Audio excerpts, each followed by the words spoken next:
നമസ്കാരം, ഇത് IBN മലയാളം. ഷാരോൺ രാജ് വധക്കേസിൽ ഒന്നാം പ്രതി ഗ്രീഷ്മയ്ക്ക് തൂക്കുകയർ. പ്രതിയുടെ പ്രായം പരിഗണിക്കാൻ കഴിയില്ലെന്നും പ്രകോപനമില്ലാതെയുള്ള കൊലപാതകമാണിതെന്നും വ്യക്തമാക്കിക്കൊണ്ടാണ് നെയ്യാറ്റിൻകര സെഷൻസ് കോടതി ശിക്ഷ വിധിച്ചത്. ഗ്രീഷ്മയ്ക്ക് ക്രിമിനൽ പശ്ചാത്തലമില്ലെന്ന വാദം പരിഗണിക്കാൻ കഴിയില്ലെന്നും കോടതി പറഞ്ഞു. കേസിലെ രണ്ടാം പ്രതിയും ഗ്രീഷ്മയുടെ അമ്മാവനുമായ നിർമ്മലകുമാരൻ നായരെ 3 വർഷം തടവിനും കോടതി ശിക്ഷിച്ചു. മൂന്നാം പ്രതിയും ഗ്രീഷ്മയുടെ അമ്മയുമായ സിന്ധുവിനെ തെളിവുകളുടെ അഭാവത്തിൽ കോടതി നേരത്തെ വെറുതെ വിട്ടിരുന്നു. കൊല നടത്താൻ ഗ്രീഷ്മയെ സഹായിച്ചുവെന്നായിരുന്നു അമ്മ സിന്ധുവിനെതിരെയും അമ്മാവൻ നിർമ്മൽ കുമാറിനെതിരെയുമുള്ള കുറ്റം. 586 പേജുള്ള വിധി പ്രസ്താവമാണുള്ളത്. ദൃക്സാക്ഷികളില്ലാത്തൊരു കേസിൽ സാഹചര്യ തെളിവുകളെ അതിസമർത്ഥമായി കൂട്ടിക്കെട്ടിക്കൊണ്ട് പ്രതി കുറ്റം ചെയ്തതായി തെളിയിക്കാൻ അന്വേഷണ സംഘത്തിനായെന്ന് പറഞ്ഞ കോടതി പോലീസിനെ അഭിനന്ദിച്ചു.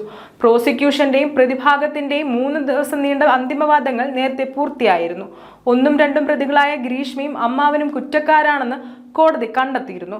ഗ്രീഷ്മയ്ക്ക് പരമാവധി ശിക്ഷയായ വധശിക്ഷ നൽകണമെന്നായിരുന്നു പ്രോസിക്യൂഷന്റെ വാദം. കേസ് അപൂർവങ്ങളിൽ അപൂർവമാണെന്ന് ശിക്ഷാവിധിക്ക് മുന്നോടിയായുള്ള അന്തിമവാദത്തിൽ പ്രോസിക്യൂഷൻ കോടതിയിൽ പറഞ്ഞിരുന്നു. News desk IBN Malayalam.